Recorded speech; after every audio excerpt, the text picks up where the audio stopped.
Some stories aren't told because they're too unbelievable. Others, because they're too dangerous. This isn't one of those viral horror tales with jump scares and fake blood. What you're about to hear is something much darker. Something that actually happened. It's about control, obedience, and what goes on behind the walls of a mansion you've probably seen on TV. You've heard the whispers, the strange interviews, the breakdowns, the stars who suddenly vanish, only to come back, quieter, hollow. People laugh at the rumors, but they never ask why the rumors never stop. I didn't believe any of it either, until I saw it. I was a butler, nothing more. Kept my head down, kept my mouth shut. Until the day they cleared the entire house because Justin's coming over. That was when I knew something was wrong. And instead of leaving, I did something worse. I stayed. I watched. Now it's your turn to carry it, because I can't hold this alone anymore. I wasn't trying to work in the music industry.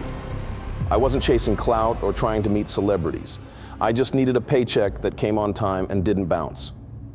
Before all this, I was a bartender hotel in Midtown. Decent tips, long hours, and guests who treated you like wallpaper. I'd been there 5 years, invisible. Then one day, this guy walks in, mid-40s, tailored coat, weirdly quiet, and watches me for a while as I'm helping a guest. When I finish, he walks over and slides a business card across the desk like it's a poker chip. "I've got someone looking for someone like you," he said. I flipped the card over.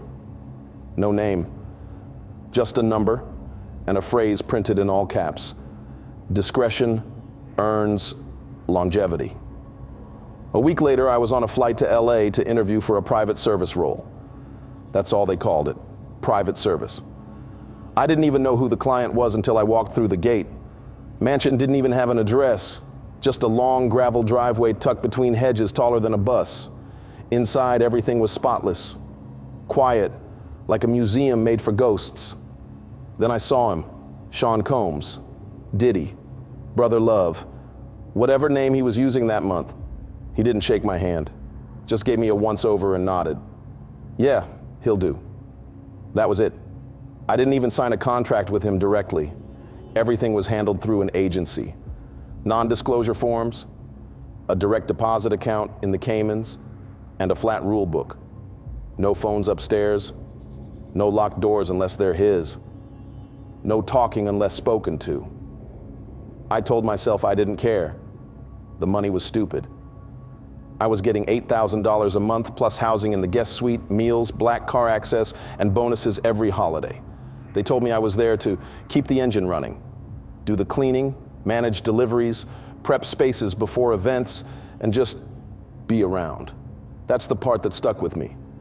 The guy who hired me, the one from the hotel, he pulled me aside before I started and said, "Diddy likes having men around. It makes him more comfortable, especially calm ones.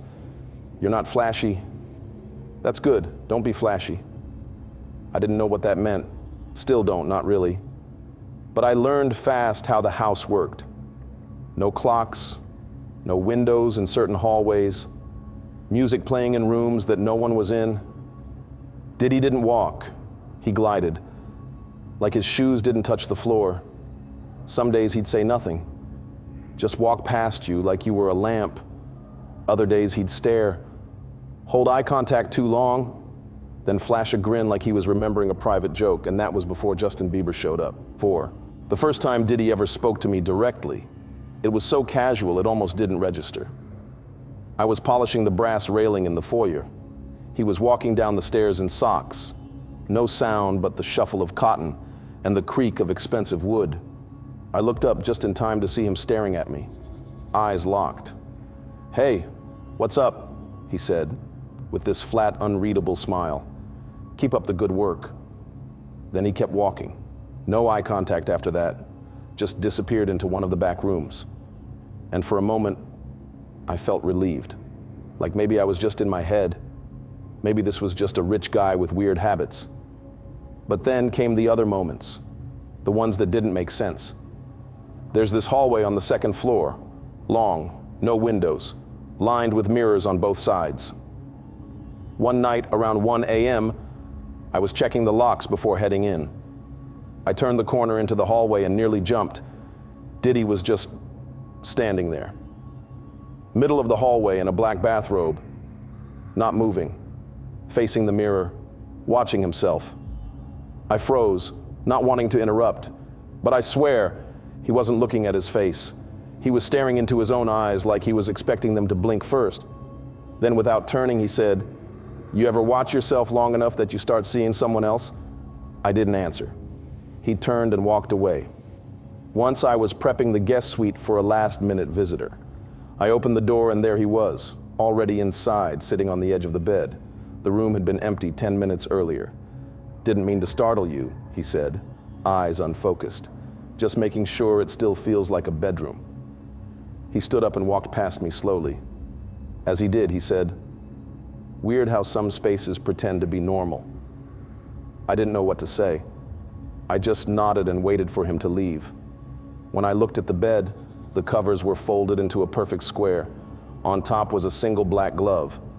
Sometimes the house would hum, not from speakers, not from appliances. It was a low, almost wet frequency. You didn't hear it as much as you felt it, in the base of your skull, in your teeth. One night I walked into the kitchen and saw Diddy sitting at the table alone. No food, no drink, just staring at the microwave. The hum was strong in that room. I opened my mouth to ask if he needed anything, but before I could speak, he said, "It's not the house that makes that sound, it's the part underneath." Then he grinned, not at me, just into the room. I told myself I was being dramatic, that rich people get weird when they have too much time and too many yes men. But every little moment stacked on top of the last, and I couldn't shake the feeling that he was watching me, not in the room, not even through cameras, like he already knew where I'd be. It started on a break, mid-shift, late afternoon. I'd just finished organizing the third-floor linen closet, one of those chores that sounds small until you realize Diddy has more sheets than some hotels. My legs were killing me, and I ducked into the back patio for 10 minutes of quiet. No music, no movement, just sun on brick. I pulled out my phone, started scrolling. First it was the usual. News, memes, group chats I barely checked anymore. Then by algorithm or fate, it came up, a clip. Diddy and Justin Bieber sitting side by side on a talk show. Justin must have been 15, maybe 16. Hair still swooped across his forehead. Face soft, still boyish. Diddy had his arm around him. They were laughing about something, the way you'd laugh with a cousin or a godson or someone you were trying to make feel safe. But something in me recoiled. I couldn't explain it. Still can't. It wasn't what they said. It was how Diddy looked at him, like he was looking through him, past the smile, down into something smaller, something he thought he owned. I kept scrolling. Another clip. Diddy surprising Justin with a car. Another. Diddy saying Justin was like family, that they used to spend days at the crib, watching movies, vibing. The comments were all jokes. Diddy always got his hands in the next big thing, Lyle. Diddy grooming the next generation of talent. Father-son energy. But to me, it didn't feel funny. Why was a grown man, rich, powerful, surrounded by adults, spending that much time with a teenage boy? Why were there so many clips of them together behind closed doors? Why did no one else seem bothered? I locked my phone and shoved it back in my pocket. That sinking feeling in my gut wouldn't go away. It was like watching someone smile right before a car crash. Your brain can't explain it, but your body knows it's coming. Later that week, the house changed. Security started hovering more than usual. Rooms that were normally silent buzzed with coded walkie-talkie chatter. Diddy stopped leaving the property altogether. Everything felt tense, like something was being cleaned up or prepared. Then one of the guards walked into the main lounge where I was dusting and said flatly, "You need to clear out. Now." I blinked. Why? Is something wrong? Diddy's bringing Bieber over. That's when everything clicked. The gut feeling, the videos, the way he stared at that microwave humming like it was singing to him, all of it came rushing back. I didn't leave. I told the guard I was heading out, then slipped into the hallway that ran parallel to the main living room, the one with the crawl space access panel hidden behind a false cabinet door. I'd used it before when electricians came in. It connected through the walls to 3 rooms: the study, the theater, and the guest performance space. I wedged myself inside, phone in hand, heart punching against my ribs. I needed proof. Whatever was going on between them, I had to see it for myself. 10 minutes passed. Then I heard voices. Diddy's was smooth, casual. All you gotta do today is show me what you got. A beat of silence, then Bieber's voice, quieter than I remembered. He? Diddy laughed. Nah, I meant, I gotta see you perform. That word, perform, felt like a blade sliding into my spine. This wasn't a meeting. This was a test. And I was the only one watching from the dark, knowing something no one else dared say out loud. That kid wasn't safe. The wall space I hid in wasn't built for comfort, just wires and wooden slats, sharp nails sticking out like teeth. I crouched there with my head tilted toward the sliver of light spilling through the crack in the closet door. From where I was, I could see the edge of a room I'd never known existed. A hidden space inside the house, not on the blueprints, not part of the tour I was given. The floor was dark stone, a single velvet chair in the center, lights overhead. Not normal lighting, but soft amber stage lights. Someone had turned this into a performance room, one with no audience, except for one man. Diddy walked in first. He moved slowly, hands clasped behind his back, wearing all black. Behind him, Justin followed, hesitant, eyes flicking across the room like he was still figuring out if this was a prank or a test. Diddy turned and smiled. All right, he said, clapping once. I want to see you perform. Justin looked confused, but nodded. He cleared his throat and started to sing softly. Something acoustic, something sweet. But Diddy cut him off with a wave of his hand. Nah, he said, voice dipping. I don't want to hear you sing. I want to see you perform. The silence that followed stretched out like a thread about to snap. Be your authentic self, Diddy added. Don't hold back. Whatever comes from your heart, that's what I want to see. Justin just stood there, frozen. From my hiding place, I felt every second drag against my skin like sandpaper. Something about Diddy's tone had changed. There was no mentorship in it now, no warmth, just hunger wrapped in patience. Justin shifted on his feet. He said, like, dance? Whatever you feel, Diddy said. Let it out, right here, this moment. It's just you and me. This is where stars are made. The room went quiet again. And then Justin moved. I won't describe what he did. I can't. I won't. All I know is it wasn't music. It wasn't art. It was survival. His body did what it had to do. His face tried to stay neutral, but his eyes were screaming. And Diddy just watched, leaned forward like a judge at the edge of a sick talent show. There was a red light glowing faintly on a camera tucked behind the chair. He was recording it. Why? Why did he need footage of this? Who was it for? Who else would ever see it? I don't know how long it lasted. Could have been 10 minutes. Could have been 2 hours. My body gave out at some point. I slid down into a crouch, hands over my ears, eyes squeezed shut. But I still heard the words, Diddy's voice. You always gonna remember this moment. You always gonna remember me. And Justin, he laughed, but it wasn't real, not even close. It was this hollow, breathless sound, the kind people make when their brain starts splitting from their body, a laugh to cover a scream, and I could hear it shake. When it was over, I heard footsteps, doors opening, a quiet, final click. They were gone, but I couldn't move. My legs were numb. My stomach was tight. And for the first time since I took the job, I thought about running. Not quitting, not resigning, running. When I finally moved, my body didn't feel like mine. My knees popped as I tried to stand. My hands were still trembling, fingertips cold and slick with sweat.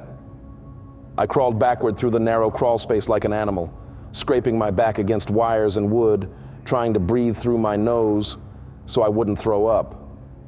I needed out. I didn't care about my job anymore.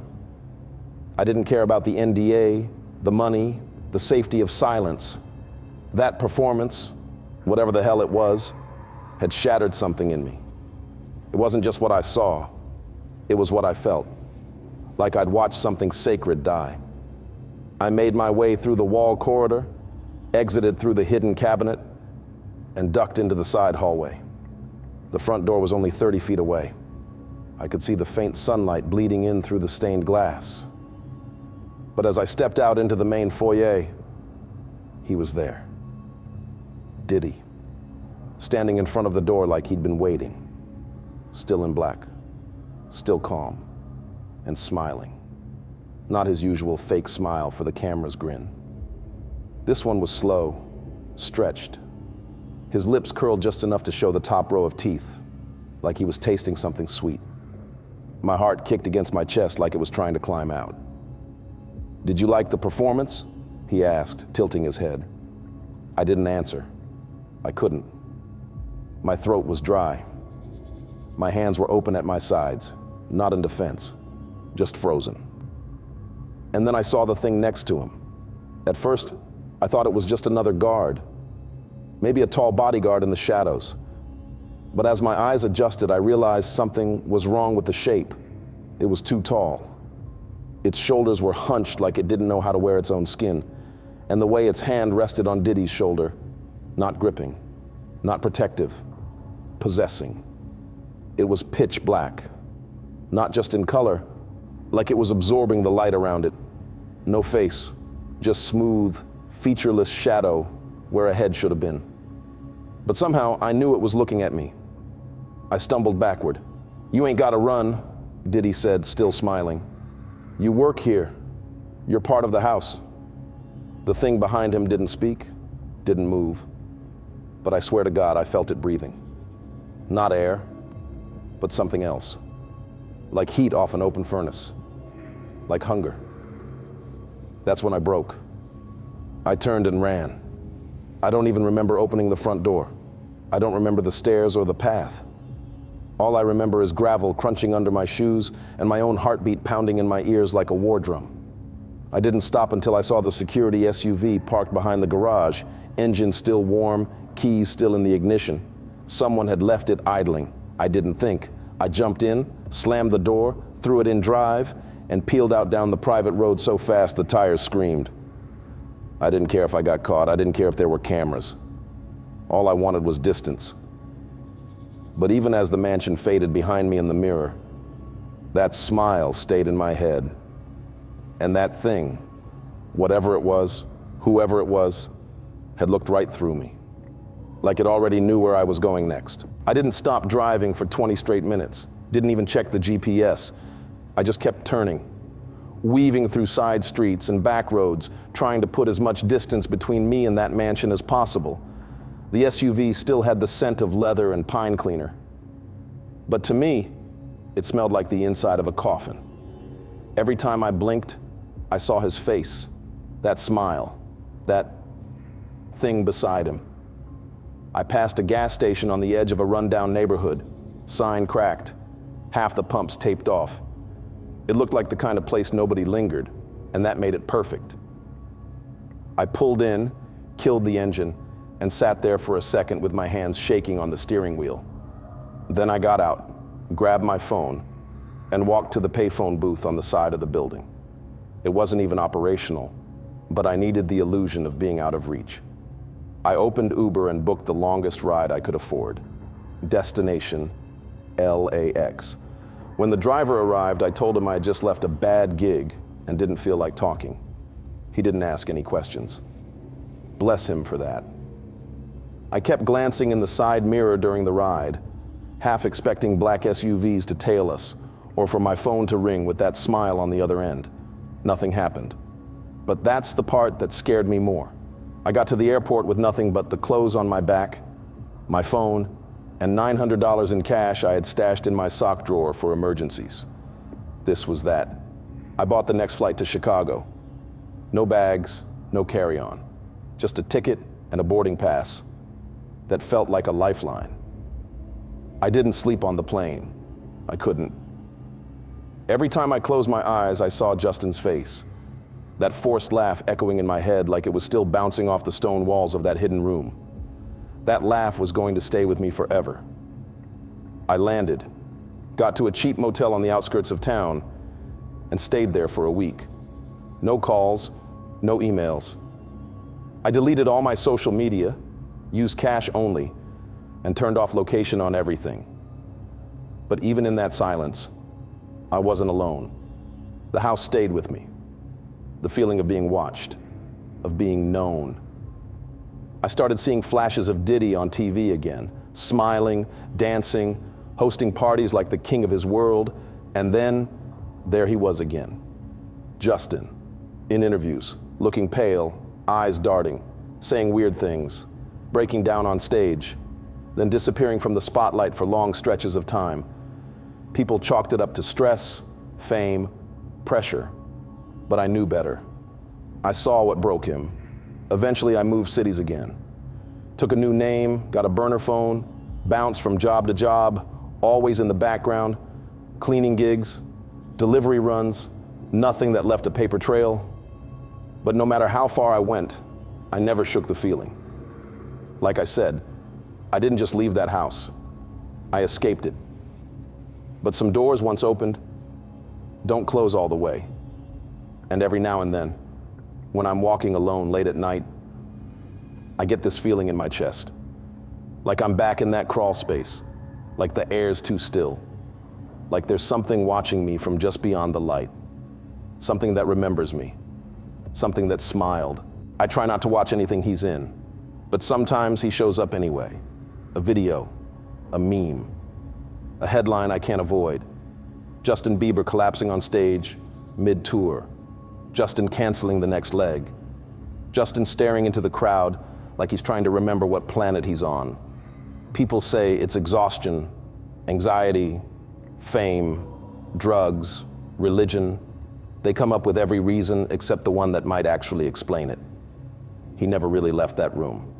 He's still performing. That night rewired something in him. I can see it now. The smile doesn't reach his eyes anymore. There's a delay. Like his soul is lagging behind his body. And when he stands under those stage lights, surrounded by smoke and flashing cameras, I can tell he's back there. I've replayed that moment 1,000 times in my head. The way Diddy said, "Be your authentic self." The way the camera was already rolling. The way he laughed. Not because it was funny, but because he was breaking and didn't know what else to do. Whatever happened after that night, I don't think Justin ever had control again. Not really, not completely. And I wonder how many others are still performing for him. I wonder if that house ever really lets anyone go. Because even now, years later, I can still hear it. The hum behind the walls. The one that made your skin buzz. That sound never left me. I know I shouldn't be telling you any of this. I've changed names, burned IDs. I move cities like other people change passwords. I don't sleep in the same place 2 nights in a row. And still, sometimes I wake up sweating because I felt something standing at the end of the bed. I don't want fame. I don't want clicks. I don't even want justice. I just want to stay hidden. So if this story disturbed you the way it disturbed me, if you believe even a fraction of what I've said, help me stay underground. I left a donation link in the pinned comment. Anything helps. $1, a prayer, a share. Because if I disappear, at least now, someone else knows why. And if you ever hear that hum, if you ever find yourself in a room with no clocks, no windows, and a velvet chair in the center, leave before the performance begins.